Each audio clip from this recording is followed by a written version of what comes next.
Good morning, Payne Chapel. Here is your wellness check for today from worshiping into wellness.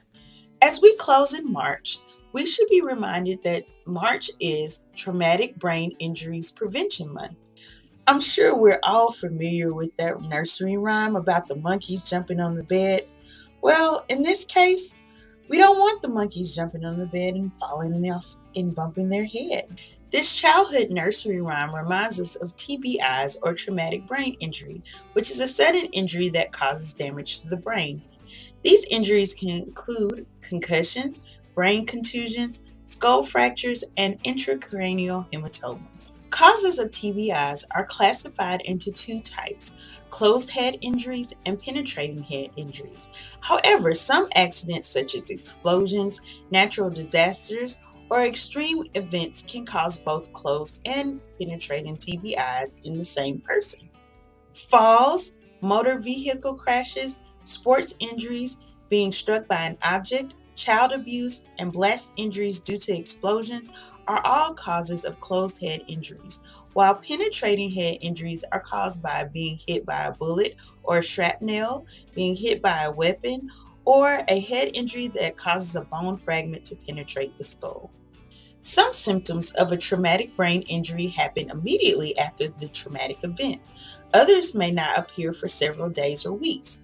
For a mild injury, dizziness, nausea, headache, ringing in the ear, neck pain, blurry vision, confusion, slow reflexes, brief loss of consciousness are symptoms that you may experience. These mild symptoms usually go away after a few days or weeks. For moderate or severe TBIs, one may experience lasting nausea or vomiting, lasting headache, dilated pupils, trouble waking, walking, or speaking, slurred speech, weakness or numbness in your arms or legs, drainage of body or clear fluids from your ears or nose, or seizures. These types of TBIs are serious and can have long-lasting effects. Your mood, short-term memory, and impulse control can change.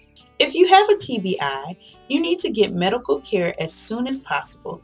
Diagnosing your injury includes being asked about your symptoms and the details of your injury, a neurologic exam, imaging tests like a CTI or MRI, Glasgow Coma Scale to determine the TBI severity, or a neuropsychological test to check how your brain is functioning.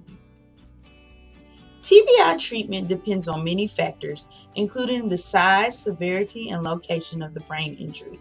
For mild TBIs, treatment can include rest and over-the-counter pain relievers, while moderate or severe TBIs, treatment can include stabilizing the injury, surgery, medicines, and rehabilitation therapies. Brain injury is the leading cause of death and disability in the U.S. However, it can be prevented by wearing your seatbelt and using car seats for children, never driving under the influence of drug and alcohol, wearing properly fitting helmets for bicycling, skateboarding, and playing sports, and preventing fallings by making sure your house is safer for all, improving your balance and strength with physical activity. Have you checked out our Worshiping into Wellness YouTube channel? Please watch, like, share, and subscribe. I hope that you were blessed by today's wellness check. Until next time, this is the Worshiping into Wellness ministry at Payne Chapel AME Church, where we are only better together if we are safe